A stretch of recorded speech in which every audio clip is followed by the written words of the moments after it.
Hello, Kilukkam വ്ളോഗിൻ്റെ പുതിയൊരു വീഡിയോയിലേക്ക് സ്വാഗതം. നമ്മളിന്ന് പറയാൻ പോകുന്നത് എൻ്റെ ചെറിയ അടുക്കളത്തോട്ടത്തെക്കുറിച്ചാണ് കേട്ടോ. തികച്ചും ജൈവ കൃഷി മാത്രമാണ് നമ്മളിവിടെ ചെയ്യുന്നത്. ഇത് നമുക്ക് പഞ്ചായത്തിൽ നിന്നും കിട്ടിയ തൈകളാണ്. മുളക്, വഴുതനം, തക്കാളി.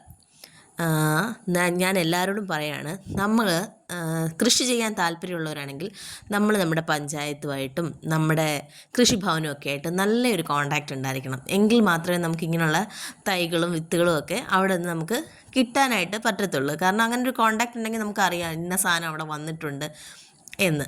കാരണം ഇത് എപ്പോഴും നല്ല ഹൈബ്രിഡ് ഇനത്തിൽപ്പെട്ട വിത്തുകളും തൈകളും ആയിരിക്കും കൃഷിഭവൻ മുഖേന നമുക്ക് കിട്ടുന്നത്. കണ്ടോ, ആ പച്ചമുളകിൻ്റെ വലിപ്പം കണ്ടോ? ഇതൊരു 2-3 മാസമൊക്കെ ശരിക്കും ഇതൊന്നും കിളിക്കുമെന്നും വിചാരിച്ചല്ല കൊണ്ട് നട്ടത്. ആ സമയത്ത് ഭയങ്കര മഴയായിരുന്നു. ഞാൻ വിചാരിച്ചു ഇതിൻ്റെ എല്ലാം മൂടുപെട്ട് പോകുമായിരിക്കുമെന്ന്. പക്ഷേ എന്തോ ദൈവാനുഗ്രഹം കൊണ്ട് ഇവരെല്ലാവരും നല്ല രീതിയിൽ കിളിച്ച് വരാൻ തുടങ്ങിയപ്പോൾ തന്നെ ഏട്ടനും ഞാനും അതിൻ്റെ കാര്യങ്ങളൊക്കെ ശ്രദ്ധിക്കാൻ തുടങ്ങി. അവർക്ക് കൃത്യസമയത്ത് വളം കൊടുത്തു. കീടങ്ങളൊന്നും അടിക്കാതിരിക്കാനുള്ള ഫംഗിസൈഡുകളൊക്കെ അടിച്ചു.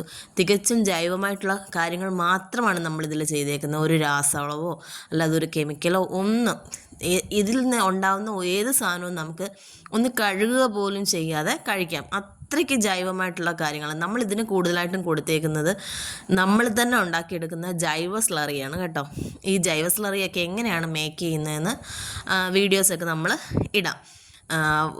തക്കാളി എന്ന് പറയുന്ന സാധനം വള്ളി പോലെ ഇങ്ങനെ കയറിപ്പോകുന്ന ഒരു ടൈപ്പ് തക്കാളിയായിരുന്നു. ആദ്യം നമ്മൾ അതിനെ അങ്ങ് നട്ട് പുള്ളി കിളിച്ച് കുറച്ച് ഇലയൊക്കെ ആയപ്പോഴത്തേക്കും പൂക്കാനും ഒക്കെ തുടങ്ങിയപ്പോഴത്തേക്ക് പുള്ളി അങ്ങ് താഴേക്ക് വീഴാൻ തുടങ്ങിയപ്പോൾ ഞങ്ങൾ ചെറിയ ഒരു മുളയുടെ ഇറക്കമ്പ് കുത്തി കൊടുത്ത് അതിലേക്ക് പുള്ളിയെ കയറ്റാൻ തുടങ്ങി. അത് കഴിഞ്ഞപ്പോൾ പുള്ളി സ്ട്രോങ് ആയിട്ട് അങ്ങനെ നിന്നു. മുന്തിരിക്കൊല പോലെ ഒരുപാട് തക്കാളിക്ക നമുക്കുണ്ടായി. ഇപ്പോൾ അത് പഴുക്കാൻ തുടങ്ങുന്നതേ ഉള്ളൂ. ഇത് പല പ്രാവശ്യമായിട്ട് എടുത്ത വീഡിയോ ആണ്. ശരിക്കും പറഞ്ഞാൽ അന്ന് മഴയൊക്കെ ആയതുകൊണ്ട് ഇവരുടെ തുടക്ക സമയമൊന്നും എനിക്ക് എടുക്കാനായിട്ട് പറ്റിയിട്ടില്ല. ഇപ്പം ശരിക്കും ഇത് നമുക്ക് വിളവ് തരാൻ തുടങ്ങിയിട്ടുണ്ട്. തക്കാളിക്കായാലും നമ്മുടെ വഴുതനമായാലും. വഴുതനം എന്ന് പറഞ്ഞു കഴിഞ്ഞാൽ എനിക്കൊന്നൊരു 4 വഴുതനങ്ങ ഉണ്ടെങ്കിൽ 1 കിലോ ആവുന്ന ആ വലിപ്പത്തിലുള്ള വഴുതനങ്ങയാണ്. നമ്മുടെ നാടൻ വഴുതനങ്ങ പോലെ പെട്ടെന്ന് അങ്ങ് അരി മൂത്ത് പോകുന്ന ടൈപ്പ് വഴുതനങ്ങയല്ല. ശരിക്കും പറഞ്ഞാൽ ഇപ്പം നമ്മുടെ പച്ചക്കറി കടയിലൊക്കെ കിട്ടുന്ന ചെറിയ പടവലങ്ങയില്ലേ, ആ പടവലങ്ങയുടെ വലിപ്പത്തോളം വരുന്ന സൈസ് വഴുതനങ്ങയാണ് നമുക്കിതിൽ നിന്നും കിട്ടുന്നത്. വഴുതനങ്ങ ശരിക്കും പറഞ്ഞാൽ വഴുതനങ്ങ ഞങ്ങൾ പച്ചക്കറി കടയിൽ കൊണ്ട് കൊടുത്തിട്ട് വേറെ പച്ചക്കറി വാങ്ങിക്കും. കാരണം നമുക്ക് വഴുതനങ്ങ ഒരുപാട് വേണ്ടല്ലോ. അത്യാവശ്യം ഒരു സാമ്പാറിനോ അല്ലെ ഒരു മെഴുക്ക് പുരട്ടിക്കോ ഒരു തീയൽ വെക്കാനോ ഒക്കെ അല്ലാതെ വഴുതനങ്ങ നമ്മൾ അധികമായിട്ട് അങ്ങനെ കറിയിൽ ഉപയോഗിക്കാറില്ല. അതുകൊണ്ട് തന്നെ നമ്മൾ ഒരുപാട് ശ്രദ്ധിക്കേണ്ടതാണ് തക്കാളി കൃഷി എന്ന് പറയുന്നത്. പെട്ടെന്ന് അതിൻ്റെ അകത്ത് തണ്ടുപുഴു കയറും. അതുപോലെ അതിൻ്റെ ഇലയിലെല്ലാം വെള്ളീച്ച കയറും. ഭയങ്കരമായിട്ട് ശ്രദ്ധിക്കണം. അല്ലെന്നുണ്ടെങ്കിൽ ഈ തക്കാളിക്ക ഉണ്ടാവാനോ തക്കാളി പൂക്കുന്നിടം വരെയൊക്കെ ഓക്കെയാണ്. പിന്നീടാണ് അതിൽ തണ്ടുപുഴു എന്ന് പറയുന്ന സാധനം അതിലേക്ക് കയറാൻ തുടങ്ങുന്നത്.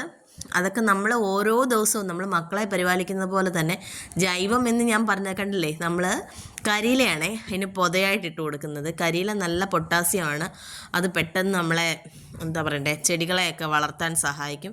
വഴുതനൊക്കെ ഇപ്പോൾ ഈ കാണുന്ന പോലെയല്ല, പുള്ളി നല്ല രീതിയിൽ ആയി. പിന്നീട് നമ്മൾ ശ്രദ്ധിക്കേണ്ട കാര്യം എന്ന് പറഞ്ഞാൽ നമ്മുടെ കൃഷികൾ നമ്മളിങ്ങനെ വളർന്നു വരുന്നതിനനുസരിച്ച് അതിൻ്റെ അടിയിലെ വലിയ വലിയ ഇലകളൊക്കെ നമ്മൾ വെട്ടി കളയണം. അപ്പോഴാണ് നമുക്ക് കൂടുതലായിട്ട് അതിൽ നിന്ന് ഫലം കിട്ടുന്നത്. ഒരുപാട് ഇലകൾ അടിയിൽ നിൽക്കുമ്പോൾ ഒരുപാട് ഫംഗസുകൾ കയറാനും ചെടികൾ പെട്ടെന്ന് നശിച്ചു പോകാനും ഒക്കെയുള്ള സാധ്യത ഉണ്ട്. എനിക്ക് തുടക്കം തൊട്ടുള്ള വീഡിയോസ് കാണിക്കണമെന്നുള്ളതായിരുന്നു എനിക്ക് താല്പര്യം. പക്ഷേങ്കിൽ അന്നൊന്നും വീഡിയോ എടുത്തു വെക്കാൻ പറ്റിയില്ല. ഇനി ഞാൻ ചെയ്യുന്ന കൃഷികളുടെ കാര്യങ്ങളൊക്കെ അപ് ടു ഡേറ്റ് ആയിട്ട് നിങ്ങളിലേക്ക് എത്തിക്കാൻ ശ്രമിക്കും. ഇപ്പം ലേറ്റസ്റ്റായിട്ട് നമ്മൾ ചെയ്യാൻ പോകുന്നത് വെണ്ടയാണ് കേട്ടോ. ഇനി അടുത്ത വീഡിയോ ഒക്കെ നമ്മൾ വെണ്ട കൃഷി ചെയ്യുന്നതും വെണ്ടയ്ക്ക കിളിച്ച് വരുന്നതും ഒക്കെ നമുക്ക് ചെയ്യാം. പിന്നീട് നമ്മൾ ഇടയ്ക്കിടയ്ക്ക് ഇതിൽ സ്യൂഡോമോണസ് നമ്മൾ സ്പ്രേ ചെയ്ത് കൊടുക്കാറുണ്ട് കേട്ടോ. ഇലകളിലെ കീടശല്യവും കാര്യങ്ങളും ഒക്കെ ഒഴിവാക്കാനായിട്ട്. അത് ഒരു 3 ദിവസം കൂടുമ്പോഴെങ്കിലും വേണം നമ്മൾ ഈ സ്യൂഡോമോണസ് സ്പ്രേ ചെയ്യാനായിട്ട്. കണ്ടില്ലേ, ആ വഴുതനങ്ങ ആദ്യം കാണിച്ചത് കണ്ടോ, എത്രമാത്രം വലിപ്പമുള്ള വഴുതനങ്ങയാണെന്ന് അറിയാമോ? അതുപോലെ പച്ചമുളക് എനിക്കൊന്ന് ആദ്യം പച്ചമുളകാണ് ഉണ്ടായി തുടങ്ങിയത്. അതിൽ നിന്ന് ശരിക്കും വിളവ് നമ്മളിപ്പം 3-4 ട്രിപ്പ് ഇതിനകത്തുനിന്ന് വിളവ് എടുത്തു കഴിഞ്ഞു പച്ചമുളക്. പിന്നീട് നല്ല പച്ചച്ചീരയുണ്ട്. ഇതേലെ ഒരു പച്ചച്ചീര അല്ലെങ്കിൽ 2-3 പച്ചച്ചീര ഉണ്ടെങ്കിൽ നമുക്ക് കുറേ കാലത്തേക്ക് ചീര കൃഷി ചെയ്യേണ്ടി വരത്തില്ല. കാരണം ഇതിൽ നിന്ന് കട്ട് ചെയ്തെടുത്ത് കഴിഞ്ഞാൽ തന്നെ പിന്നീട് അത് പൂത്തിരി പൊട്ടിക്കിളിക്കുന്ന പോലെ തന്നെ മണ്ട പൊട്ടിക്കിളിക്കുന്ന ഒരു ടൈപ്പ് ചീരയാണ് കേട്ടോ. അതുപോലെ തന്നെ ഭയങ്കര ടേസ്റ്റിയുമാണ് അത് തോരൻ വെച്ച് കഴിഞ്ഞാൽ. നമ്മുടെ തക്കാളിയൊക്കെ വിളവെടുക്കാനുള്ള പാകം ആയി. തക്കാളി പക്ഷേ 2 ദിവസം കൂടെ നിൽക്കട്ടെ എന്ന് വിചാരിച്ച് അങ്ങനെ പുള്ളി അവിടെ നിർത്തി. നമ്മളിതാ വഴുതനങ്ങ വിളവെടുക്കുകയാണ്. ഞാൻ പറഞ്ഞില്ലേ ചെറിയൊരു പടവലങ്ങയോളം വലിപ്പമുള്ള വഴുതനങ്ങയാണെന്ന് പറഞ്ഞില്ലേ, ആ വഴുതനങ്ങ കണ്ടോ. ഇത് തിരിച്ച് ഞാൻ പറഞ്ഞല്ലോ, ഒരു ശകലം പോലും നമ്മൾ രാസവളമോ കാര്യങ്ങളോ ഒന്നും ചെയ്യുന്നതല്ല. ജൈവ സ്ലറി മാത്രമാണ് നമ്മൾ ഇതിന് കൊടുക്കുന്ന വളം എന്ന് പറയുന്നത്. കാരണം നമ്മൾ ജൈവ സ്ലറി ഉണ്ടാക്കുന്നത് നമ്മുടെ കിച്ചൺ വേസ്റ്റും നമ്മുടെ കടയിലെ വേസ്റ്റും ഇവിടെ കൊണ്ടുവന്ന് നമ്മൾ വെള്ളത്തിൽ ബക്കറ്റിനകത്തിലിട്ട് നമ്മൾ ചെയ്തെടുക്കുന്ന സ്ലറിയാണ് കേട്ടോ. ദിവസങ്ങൾ കഴിയുമ്പോഴത്തേക്കും അത് നല്ല ജൈവവളമായിട്ട് മാറും.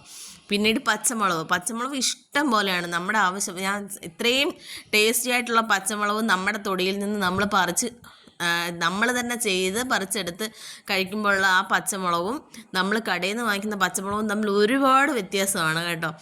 ഒരു 2 ഗ്രോ ബാഗെങ്കിലും വെക്കാൻ സ്ഥലമുള്ളവരാണെങ്കിൽ ഒരു പച്ചമുളകോ ഒരു വഴുതനമോ ഒരു തക്കാളിയോ ഒക്കെ ഒരിക്കലെങ്കിലും ഒന്ന് നട്ട് നോക്കണം. അപ്പോൾ അപ്പോഴറിയാം നമുക്ക് ഈ കൃഷിയോടുള്ള ഒരു ഇൻറ്റിമസി, അതിനോട് തോന്നുന്ന ഒരു സ്നേഹമൊക്കെ. ഒരിക്കൽ ട്രൈ ചെയ്ത് കഴിഞ്ഞാൽ പിന്നെയും നിങ്ങൾക്ക് അതൊരു ആവേശമായിട്ട് തോന്നും. അത് കൃഷി ചെയ്ത് അയ്യോ ഇത്രയും വിളവ് കിട്ടിയല്ലോ, അല്ലെങ്കിൽ നമ്മൾ സ്വന്തമായി കൃഷി ചെയ്തെടുത്തതാണല്ലോ എന്ന് ഓർക്കുമ്പോൾ മനസ്സിന് കിട്ടുന്നൊരു സന്തോഷമുണ്ട്. ഞാൻ ഇതിൽ നിന്ന് അത് മാത്രമാണ് പ്രതീക്ഷിക്കുന്നത് കേട്ടോ. പിന്നെ നമ്മുടെ അടുത്തുള്ള ബന്ധുക്കൾക്കും നമ്മുടെ അയൽവാസികൾക്കും ഒക്കെ ഇതിൽ നിന്ന് ഒന്ന് കൊടുക്കുമ്പോൾ കിട്ടുന്ന ഒരു സന്തോഷം അത് മറ്റൊന്നും കൊടുത്താൽ കിട്ടത്തില്ല കേട്ടോ.